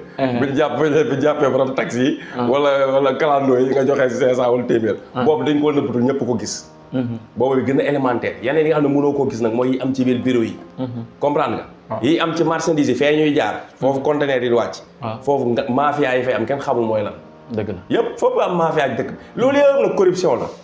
képp koo xam nag corruption boobu yow mënoo ko fee dindi mënoo développer Sénégal parce que corruption bi dafay sax ay reen dema dem ba mel ni institution ba mel ni sax lu jaadu la quoi yow boo amee dara looy lijji la nga war a graisser pour mu sotti comprendre nga soo taxee bu jëlee ko fi ñooñ di ko def ñooy nekk sa ay ennemis muy ñi nga xam ñooy saxal corruption yow soo ko bëggee xeex ñoom say noonu la ñuy nekk say noonu la ñuy nekk pare nañ pour éliminer la yow parce que da ngaa bëgg a éliminer corruption loolu nag réew moo xam dafa am corruption teguwul ci dëgg te muñ jógee ñu ne ay jullit lañ ak ay catholique lañ wala boog ay jullit wala ay chrétien lañ du loolu la ñuy wax n'est-ce pas dadul dëgg en réalité ay naafiq lañ Sénégal c'est ça la vérité voilà macha allah ñoo cëpp bokk lu am solo loolu ñoo si ëpp comme ni nga ko waxee mais dafa am benn comme ni nga ñu jàngalee si Galsen Tube bi rek benn vidéo bu doon expliqué yenn pays wala yenn réew yoo xamante ni seen policiers yi système bi ñuy def bu fekkente ni dañu ñëw di jàpp si nit caméra yooyu ñuy yor nga xamante ni day doon ay preuve pour bu dee policier bi dañoo ñëw wax moo def nii wala waa ji moo def nii est-ce que tamit comme noonu méthode boobu état mënu ko utiliser si benn méthode boo xamante ni policiers yi bu ñu nekkee fi ñuy liggéeyee sax état day mën a dañ mën a surveiller di xool boo xam ne ñu ngi doxal seen liggéey déet wala non maanaam am image wala son boo xamante dañ di jox directement bu ñuy wax ak chauffeur bi bu ñu demee di jël si nit dafa def problème et cetera et cetera. waaw parce que boo defee Olof Ndiaye dana tungu ne du teew ñuy nataal weer di gis bokk ci. loolu la ñuy wax dashcam. dashcam waaw dashcam la tudd. américains yi ñoom léegi farataal nañ ko léegi am na dëkk tubaab bëri sax léegi dañ koy def voilà. mais boo bëggee jubal ak jubbanti. loolu ngay def. waaw jubal ak jubbanti. moom président Diomaye wax. waaw jubal jubbanti. waaw dëkk boo xam ne policiers yi dañoo jub. bëgg a jubbanti nit ñi. dañuy takk ay caméra fa la jamono toll. waaw mais nag gars yi fii yaakaaroon na ko takk caméra parce que li ñuy def yëpp bëgguñu koo filmer. dañuy takk caméra fii dashcam la tudd. bu intervention waree am rek da nga koy taal obligatoirement. bu ko defee li ngay jëflanteeg doomu aadama yi lépp mu filmer ko. après kenn du taxaw naan non mooma tooñu ma ko dañuy teg caméra am ñu seetaan. vidéo bi la ñuy teg ñu seetaan jeex na. waa ji su dee moo jalgati moo deful yoon. vidéo bi génne su dee yow policier bi yaa jalgati vidéo bi génne yaa xayti mu leer naa ñu mu jeex. loolu c'est pas compliqué. gis nga bracelet électronique yi ñuy indi nii. dashcam yi moo ko gënoon farata. dashcam waaw bracelet électronique yi. dashcam yooyu moo gënoon farata police bépp policier bu nekk Sénégal. buy def intervention di sol tenue nekk si mbedd mi. da nga war a takk caméra fii li ngay jëflanteeg nit ñi muy am vidéo. wala ñu autorisé. xam nga dañoo tere ko booy ngay filmer policier yi bu ñuy defee affaire. soo leen filmer def ko ci internet fi ne mën nañ la jàpp indi la problème. xam nga loolu. loi bi dafa la dana données personnelles jàmbur nga jël dañ la koy tere. wala ñu autorisé si loi bi képp ku gis nit kuy jalgati moo xam ku mu munti doon homme de tenue du homme de tenue am nga droit nga filmer ko nga dem dénoncer ko. waaw mooy li ñuy wax lanceur d'alerte yi. ñu def ko texte def ko loi voté ko parce que ba léegi wax la rek. nekkagul si benn suñu texte loi nekkagu ci. léegi ñu voté ko maanaam légiféré ko. nga xamante ni tey man su ma gisee benn waay ci tali bi takk der la muy jalgati ma jël sama téléphone filmer ko tu ci mun tous parce que mooy jalgati. su ma paree ma jël vidéo bi dénoncé ko am fu ma ko yóbbu dénoncé ko. loolu bu ñu ko commencé def léegi ku bëgg da nga jub da nga jubal da nga jubanti ku bañ da nga jub da nga jubal da nga jubanti. parce que preuve ay à l'appui mooy am. loolu la ñuy wax dashcam te loolu luy xeex corruption bi la. waaye gars yi arrangé wu leen de. du leen arrangé wu leen comme macha allah sëñ Pape mu mel ne daanaka liñ soxla woon li si bëri détail ngañ si muy lu jëm si sa wàllu jaar-jaar ak itam lu jëm si wàllu liggéey bi ngay liggéey ak bëgg-bëgg bi nga am ngir rek Sénégal dem si kanam donte doxalee ko si méthode bu ko yenn nit ñi di doxalee mooy di si politique. gisuñu la si wàllu politique instant mënu maa xam sëñ Pape bokk na si parti bokkul si mënuñu koo xam mais gis nañ ni yaa ngi liggéey réew mi. te pourtant bu fekkoon ne da nga bokk par exemple tey ñu ne benn bokk yaakaar nga bokk Pastef nga bokk wala et cetera nit ñi ñu bëri dañ naan non li muy def am na solo. waaw mais pour parloo rek fii. voilà xam nga noonu. bokkoo si wala soit que gisuñu la si benn parti politique mais yaa ngi créé loo xamante ne moo tax politique. parce que nit mën na ñëw di politique pour ñu jox réew mi. ne daa bëgg liggéey mu ñëw liggéey bañ a liggéey. mais yow laajoo waaye da nga ñëw commencé. waaw kon lu jaadu woon. te yàlla suñu xalaatu bopp mooy Galsen Tube bi nga xamante ni moom nga nekk di liggéeyal sa réew di jàngale nan la ñuy gañe xaalis ci YouTube bi fii nga mën a jaar xam nga mënoon nga yem si nan lañ si gañe xaalis mais dañoo gis nga jàngale nan lañ fi gañe xaalis nga ñëwaat ne boo defee problème nii nga mën a def pour dindi ko nan nga mën a def bu fekkee ni tax fi nga leen jot di jot sa paiement mooy si monétisation bi fii ngay jaar boo amee problème nii ngay def xam nga loolu yëpp koo xamante ni dalaa ibil entreprise wax la code yëpp jox la ko ne la demal te jigante woo leen parce que am na ñoo xamante ñu ngi fayee ko si internet bi mosoo leen déggante mosuñu dee gis bien sûr te dugg nañ Galsen Tube jàng fa xam-xam bi dem di ko pratiquer amaana sax dinañ dem ba am doole ji mën a créer ay employés biir réew mi te loolu day doxal économie réew mi kon loolu dafa joroon wala soit que ñu laaj la ko ba xam yow bokk na si looy rêvé mooy Galsen Tube soit que équipe Galsen Tube bi booloo doon benn doon comme ni ñu koy defee ci groupe Galsen Tube bi Galsen Bibo xam nga loolu méthode mu am solo la bu weer bi deewee ku si nekk am loo def ci kees gi ñu ne lii dañ koy jënd ay matériel jox ko youtubeurs yi ñu liggéeyee ko te dañ koy def loo xamante ni nekkul dañ koy def ngir natt waaye dañ koy def ngir jàppalante kon loolu am na ñoo xam ne yor nañ budget bi war nañ mën a jënd comme ordinateur yooyu nga wax defal ko ñi nga jox ko ñi nga xam ne ñoom ñooy youtubeurs yi ñu mën see liggéey lan nga si lancé yow en tant que youtubeur professionnel. waaw loolu comme li ñu doon wax sànq rek. li nga ne comme ñu bëri ñu ngi suivre seen te mos bien sûr ñu bëri man ñi ma ciy gis bëri wuñu sax. voilà tey fépp lañ nekk ci àdduna bi nekkul nag Sénégal fépp lañ nekk ci Sénégal fépp lañ nekk ci àdduna bi. parce que amul mën naa ni 4 continents yi amul continent boo xamante ni am xaw ma fa kenn amul. te koo xam ne vidéo yi may def moo tax ñu xamante. dëgg la amul. continent yëpp voilà am na ñu ma fa xam pays yëpp am na ñu ma fa xam. ñoo xamante ne tey mën naa la dëkk bu ne mën naa la génneel même bu doon benn nit am na benn nit moo fa xam. bu la xam voilà ba Russie. te li ma ko waral ba Australie. Japon Inde fépp. oui am na ñoom dañuy wax parce que ay sénégalais lañ ca sénégalais ñi ngi fépp.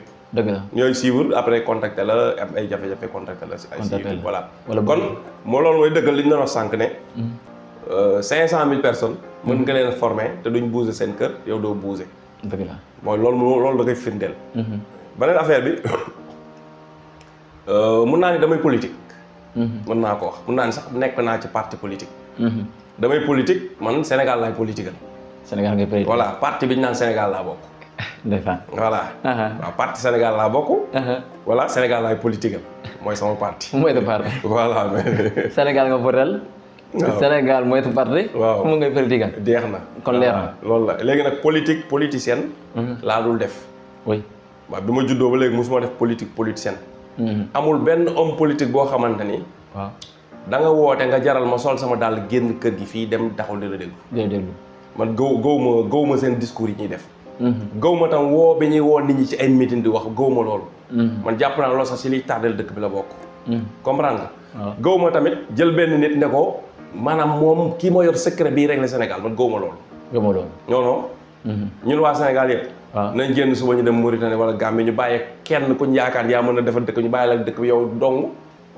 xoolal ndekkee jot doo am mburu ndekkee jot ñu ne la yaay président dëkk bi yow boo yow yaa mën a doxal lépp yaa xam lépp. ñu bàyyi la fi suba doo ndékki. doo ndékki parce que am na ku lay lakkal mburu pour nga ndékki quoi. kon daal réew bi koy doxal mooy ñëpp ñëw naa ne copp yow doo ngu nuy nga xool ba am dëkk bi nag doo dox. du dox dëkk bi xoolal kenn ku ne président nga ñun ñëpp ay président lañ. oui voilà seulement nag xar yi sax bu ñu àndee wala nag yi dina am benn bu jiitu ci kanam. dëgg la mooy bu defee mooy wane yoon bi jiitu ñun topp ci transport di dem. waaw kon waxuma la ak nit ñi bu ñu àndee groupe il faut kenn ku ñu jiital ci kanam pour mu am repère muy affaire bu logique. mais ñun ñëpp ñun ñooy président de la république ñun ñëpp ñooy Sénégal ñun ñëpp war a doxal. moo tax man musuma topp ci politicien musuma dem taxaw ci meeting di déglu politicien. man li may def mooy kuy def lu baax ci réew mi laa xam. ak kiy def lu bon ci réew mi. sama yoon ci ban niveau nga nekk politicien nga. sëriñ nga. ministre nga. maanaam mécanicien nga maçon nga. intéressé wala intéressé mooy yow da yaa ngi def ay acte yu baax ci réew mi wala yaa ngi def ay acte yu bon yu delloo réew mi ginnaaw. yaa ngi rafetal image réew mi. wala yaa ngi yàq image réew mi. en réalité man loolu moo ma intéressé. loolu moo la intéressé. waaw su ma gisee nit boo xam ne dafa def lu baax lu rafet lu ma gis nii. man dama ciy kontaan sama xol da ci seet. macha allah léegi sama gis nit def dara sama ñaanal ko du ko xam xaw ma ko sax mais dama koy ñaanal daal kii daal yal na ko yàlla may fan gu dëgg wér. parce que lii ma def nii vraiment lu baax la quoi. baax nit def loo xamante ni par exemple tey safaan la. maanaam da ngay xalaat kii est-ce que sax ab sénégalais la quoi. te des fois sénégalais la mais da ngay xalaat sax sénégalais ndax tellement doo bëgg sax mu nekk sénégalais tellement li mu def dafay suufal réew mi. day waar. voilà comme sénégalais yi nekkoon Maroc di jaay seen passeport yi ñag yi. après dem di déclarer ay certificat de perte.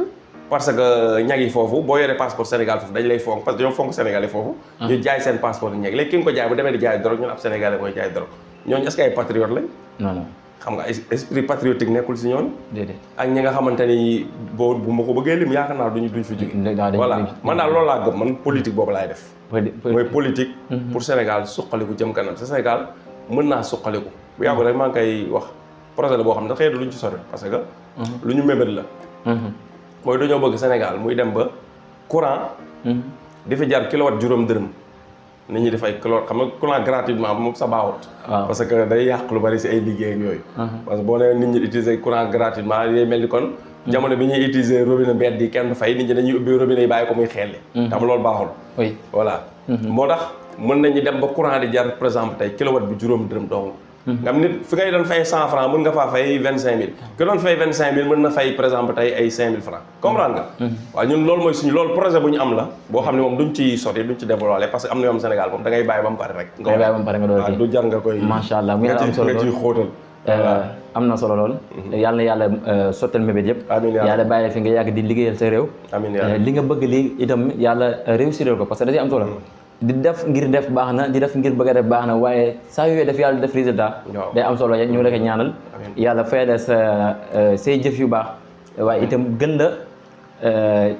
la dëgëral parce que day am solo nuy gën di dem yàlla di la gën a may kàttan te suñu reeb suñu bëgg-bëgg mooy nga dem ba nga xamante ni yow mën ngaa toog di xool say élèves ñu nekk say jëmm day am solo c'est très important ñu ne diw de li muy def ni am na solo lool waaye boo ko xoolee comme sëriñam waaw ñu ne tey borom Mahmoud TV de boo ko xoolee comme Pape Mor Lo ndax lu tax dafa jël jikko Pape Mor Lo copié ko jël ko bëgg-bëgg bi ma def ni mu doon liggéey réewam day am solo élève bi wala taalibe bi wala ki nga xamante ni dafa nekk formation jël li nga xamante ni mooy li gën a am importance ci ki lay formé nga jël jëmmam balaa ñuy tàggatoo émission bi dinañ laaj sëñ Pape ba xam am na lu muy xalaat si àdduna mu doon ko gën a neex loo xam da koy xalaat kontaan ak lan la lu may xalaat lu ma gën a neex kontaan mooy loo xam ni existé gul lu maam mbir la quoi mais amagul dina war a am ci kanam dina am ci kanam mais su lu tax su ma koy xalaat dama koy visualiser man dama koy xalaat di ko gis si sama biir xel mais sama biir xel maa ngi koy gis te looy gis sa biir xel la boo góorgóorloo say bët dana ko gis comprendre yàlla moo mel noonu daal lépp li nga xam ne dafay nekk bi mu ñu fiy indi nekk fi woon mais il suffit yàlla daa bëgg doomu aadama su doomu aadama di visual di xalaat benn affaire comprendre nga bu ñu sonnee tuuti rek yàlla moo koy dimbali affaire bi rek la quoi fi ngay jaar ba mu nekk sa doo ko xam waaw muy benn comme tool boo xam day mat 10 hectares lépp laa fay def nag am day nekk li ñu naan ferme autonome day nekk ferme boo xam ne ferme autonome la maanaam 10 hectares yoo xamante ni yow bu la neexee mën nga fa toog 1 an doo ko génn te tey dund te da ngay dund te lépp dafay am loo xam ne nit da koy soxla pour dund ba pare teg si di dundal voilà ba pare nag léegi loolu xam nga loolu foofu dina vert dina rafet nga am sa kër gu weex tàll ci mu coog ci digg ba di nga xool di kontaan waaw macha allah nga xam ni foofu ngay yeewoo yow yu naat yooyu wër la garab yi et cetera jur yi voilà loolu mooy li nga xamante ni moom mooy sama projet de retraite mooy sa projet te mooy sa loo xam daal boo koy xalaat di gën a kontaan waaw loolu boo koy xalaat moom sama xol bi day sedd parce que image u àjjana la may jox quoi image u àjjana voilà oui comprendre macha allah muy daa am solo loolu kon bu ñu xamee daal bu ñu bëggee xam sëñ Pape lan lay xalaat di gën a kontaan loolu la mooy rêve bi yàlla na ko yàlla indi te incha allah gëm nañu dina la ko jox ndax def nga wala def nga méthode yi nga xamante ni fi nga mën a jaar nag nga mën a defee solution pour mu ñëw yaa ngi ciy def sa kenn dara kàttan kon yàlla na yàlla indi kii bi réussir bi amiin mais tamit wolof di faral di wax ne bu démb doon tey est-ce que amul lu Pape di xalaat loo xamante doon lu ko métti loo xam ne bu doon tey jii dina fi gën a def leneen lu bokk rek loolu wala dina gën a góorgóorlu foofu waaw yu bari la nag sa kay nga xam naa benn dama jox benn bu gën a kii rek muy fi ma daggee sama jàng fi nga daggee sa jàng waaw su ma ko arrière waaye nag léegi nag su ma koy xalaat li tax sax muy defal sama du ma metti mooy dama naan xëy na su ma ko continuer woon kon li ma nekk tey du ma ko nekk parce que kon beneen parcours laa doon jël feneen laa doon fële dëgg la mais xëy na li ma ko daggoon moo tax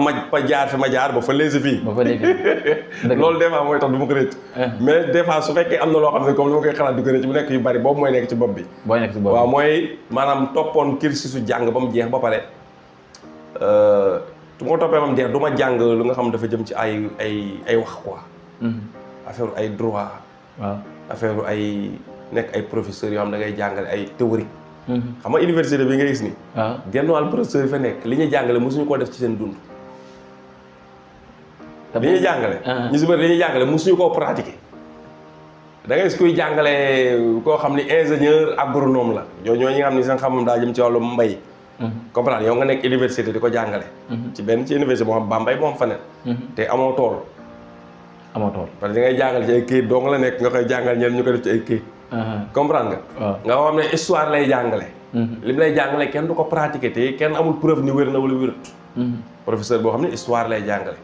ay suñu jamono suñu maam yi nangam la Joor ba mu fi nekkee nangam. histoire sëriñ sàngam ba mu fi nekkee lii diw moo demoon fee kee moo xeexoon ne kee moo kee ñi ko fekkee woon dundatuñu. ñi koy nettali fekkee wuñ ko woon.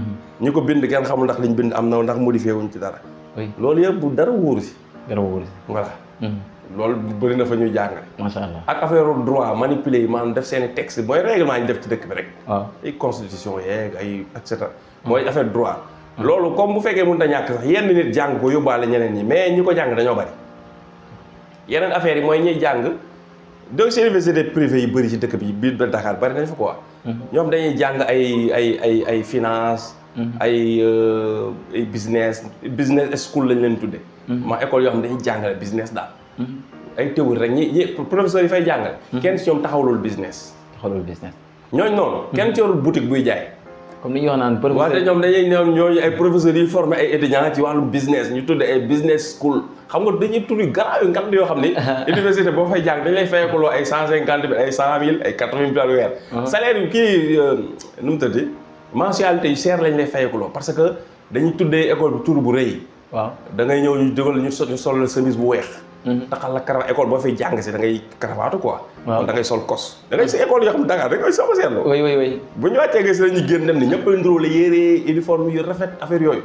parce que loolu mooy affaire bi quoi loolu mooy xott bi.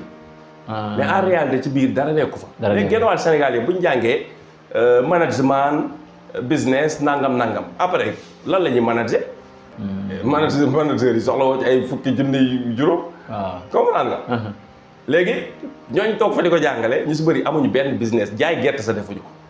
maanaam li ñuy wax ne professeur économie boo xamante ni dafa pauvre. jeex na. non. kon moo ngi. loolu nag bu ñu ko toppee su ma ko toppoon du jeex. loolu la bëri ci dëkk bi. comprendre yow da ngay exemple tey léegi nag kër dama ko doon xalaat benn jour ma ne mais neexul ba neex mais dëkk bi dañoo war a def balaa kenn dafi nekk candidat élection présidentielle. da ngaa créer entreprise boo xam ne minimum day fay 100 personnes salaire par weer. sa weer. yow xamoo nu ñuy créer entreprise. musoo fay kenn salaire. nga xëy na jox leen ma réew mi quoi réew mi ma gérer ko. nit ñi def ay dof tamit ne waaw nañ ko jox réew mi mu gérer ko. après ci topp média yeeg coow li bañ jox nit ki réew mu gérer ko. te nit ki xoolal président yi fi jaar nii mu jàll fi kenn créé wu fi benn musul créé emploi. musul créé emploi. amuñu entreprise. amuñu tool boo xam da nga naan juróom fukki nit dafay xëy. amuñu usine boo xam ne da nga naan téeméeri nit dafay xëy sa waaye usine bii moo ko taxawal. comprendre nga. moo tax koo ci gis ñoo ci gis bi ñu folli koo loo gis ñoom ñëpp génn nañ dëkk bi. parce que amuñu fi dara lañ fi amul avant ñuy falu bi ñu follee ko amatuñ fi dara mosuñu fi créé benn xëy. yow nit ku créé wul benn xëy ci réew nga xëy nga jox ko réew mi nga da koy gérer. dafa xaw a yéeme. ay Youssou Ndour ay Pam Ngom ay ñeneen ay homme d'affaires yoo xam ne dañuy fay ay téeméeri nit salaire par weer. ñoo gënoon apte pour diriger réew mu dox. oui mais malheureusement fii réew la moo xam ni nit ñi am xam-xam am compétence. du ñoom la ñuy jiital di leen déglu. mais ñi gën a rëy làmmiñ. ñoom la ñuy favoriser quoi. ñoom la ñuy favoriser. macha allah muy lu am solo lool. kon mu mel ni liñ desee si émission bi suñu temps jeex na. wala kon boog li ñu dese woon. sëñ Pape di la ñaanal encore une fois yàlla réussiral say bëgg-bëgg. amiin yaa bàyyi la fii si kanam parce que comme dafa mënul ñàkk waaye yàlla na yéex trop te yàlla gën di la may kàttan gi. ndax am na ñu ko mayoon. nekk mag mais teewul yàlla jox la kàttan. bien sûr wér am na ñu ko am waaw wér am kàttan ndax lii day xam-xam boo xamante ni ay Pape Mor Lo yu bëri war nañ dox biir Sénégal nga xam ne Mahmoud mii di dox wala Mouhamed Bathie Cissé mii di dox wala Bathie Cissé mii di dox Pape Mor Lo la ñu ne la moo tax nga ne Pape Mor Lo la waaw parce que loolu Pape Mor Lo di wax di ko jàngale mën na ko tey su toogee def ko kon ko Pape Mor Lo loolu raw loolu sax loolu waaw mu ngi noonu kon yàlla na yàlla def ko di la bàyyi rek nga tàggatoo mbokku téléspectateurs yu day seetaan waaw Mohamed ñu ngi doon kontaan ci waxtaan bi xëy na sax léeg-léeg mu xaw a jaxasoo parce que des fois dëgg la waaw da si am solo des fois da ngay wax ba yàgg dara ñëw sa xel nga mu xam nga daal dafa compliqué te wax dafa yombul wax léeg-léeg sax ngay wax li nga nas ci sa xel di nga ko bëgg a waxee sa làmmiñ du ko mën a waxee noonu dëgg la mais lu ci mën di am rek képp ko xam ne yaa ngi ñuy seetaan su dee wax nañ fi loo xamante ni déranger na la te déranger gi nekk ni wax ji daa tegul ci dëgg wala tegul si yoon ñu ngi la koy jéggul bu dee nag dalaa déranger mais li ñu wax nekk dëgg tegul si yoon moom jégguluñ la waaw parce que tam nit ñi des fois dañuy naan doo ko wax ji ku mu neexul ñu ngi lay di mais bu fekkee dëgg la ku mu neexul yaa xam waaw c'est ça le problème na nekk dëgg rek da jub li ñuy wax dëgg fekkee dañoo def erreur boo xam nag moom voilà dafa teguwul ci yoon loolu ñu ngi siy jéggul mais bu tegee si yoon nag ki mu déranger moo war a seetaat boppam waaw loolu la loolu lay logique waaw ñuy kontaan ci waxtaan bi di leen ñaanal jàmm di ñaan tam vidéo bi bu ngeen koy seetaan mu fekk leen ci jàmm te bu ngeen ko seetaanee tamit mu bàyyi leen ci jàmm macha allah ñuy ñaan yàlla def ci suñu réew mi parce que réew mi lañ am muy Sénégal yàlla def fi naataange yàlla def fi sutura yàlla def fi teraanga yàlla def fi wér ak wér la yàlla def fi barke yàlla jàmm ji fi yàlla def yal na ko fi yàlla saxal jàmm ji fi yàlla def yal na ko fi yàlla saxal jàmm ji fi yàlla def yal na ko fi yàlla saxal développement topp ci Sénégal daal képp ku yéene Sénégal jàmm yal na la yàlla may jàmm ku yéenewul Sénégal jàmm yàlla na la yàlla fitnaal ba doo tal yee fitna ci Sénégal loolu daal mooy li nga xam ne loolu la ñuy ñaan di leen sant bu baax ci seetaan bi nga doon seetaan allahumma salli ala sayyidina muhammadin wa sallim macha allah kon mbokku téléspectateurs yéen ko déggandoo tey ki nga xamante ni moom moo di Pape Mor Lo borom Galsen Tube borom wax ma borom idée de business ak borom comment gagner de l'argent sur YouTube sur internet sans départ moom mi leen indi doon si émission bi nga xamante ni moo di sama jaar-jaar waaye dugg na si jaar-jaar dugg ci li nga xamante ni moom lay dund jamono ji muy lan lay liggéey ak itam wax nañu yan méthode lañ mën a jaar pour mën a liggéey yow mi nga xamante yaa ngi seetaan vidéo bi peut-être am na fi looy yëngatu mën nga am deuxième job mën na nekk amagoo si lay yëngatu entreprise ngi nii boo xamante ni da lay former jox la code bi wan la yoon bi ba nan ngay def ba gañ a xaalis te du la fayoo ko yow nag yow mi nga xamante ni yow yaay seetaan mën ngaa am sa xelu bopp dem ba am réussir nga am loo barkeloo li ñuy wax joxe àllarba kon mbokk yi ñu ngi leen di dig dajee ba beneen numéro émission si émission bi nga xamante ni moo di sama jaar-jaar jërë ngeen jëf